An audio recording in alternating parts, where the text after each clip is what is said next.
know what it is. I want to beat my head against that wall over there. That's what I want to do. I was watching that fight going, this guy is the most talented guy on the planet right now when it comes to fighting. And if he lets his hands go and his feet go and his knees go, when you kick somebody so hard, he did the same thing to Cote. He was spinning Cote around like a ballet dancer every time he kicked him. He's incredibly talented. Listen, I sell fights, that's what I do, and I think I'm pretty good at it. And this is a tough one to sell, 2 in a row. You know, he was on this huge pedestal, you know, coming into Chicago. And Chicago thing happened, hey, listen, everybody has a bad night. Not everybody can afford to have 2 bad nights. It's not good.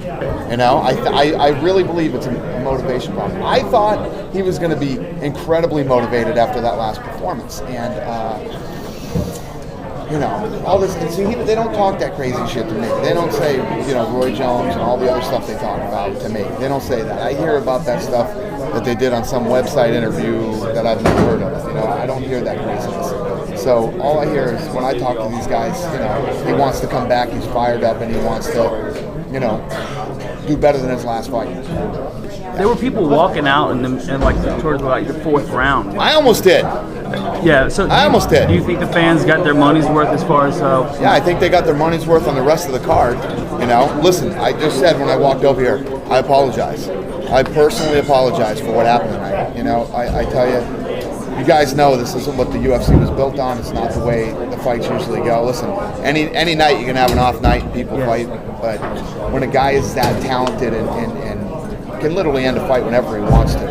I think all the guys who were there in Chicago remember how I felt in Chicago. But listen, in Chicago, I was like, hey, listen, everybody has a bad night. You know, you name all the greats that have ever played any game in the history of playing games, every guy has an off night.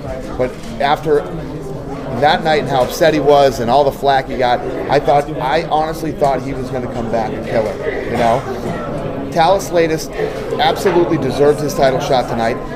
He absolutely is talented enough to hang in there.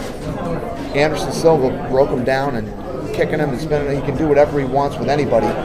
The other thing that I didn't like was once he had Latest on his back and was hitting him, he would just stop and stand up again instead of trying to finish the fight.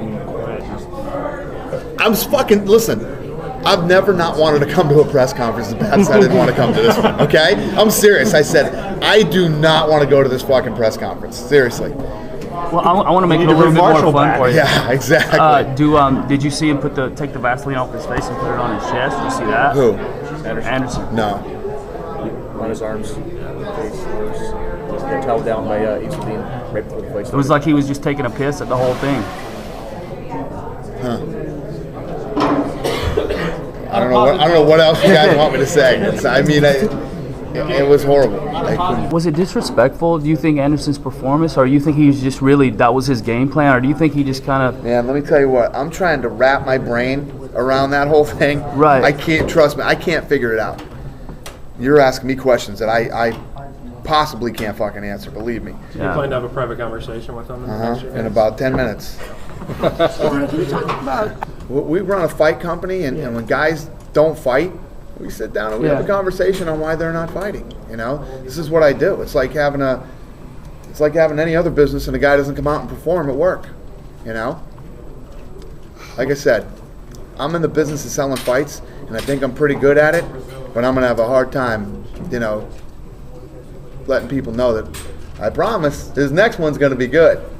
So I need to talk to him and figure out what's going on and why this is happening.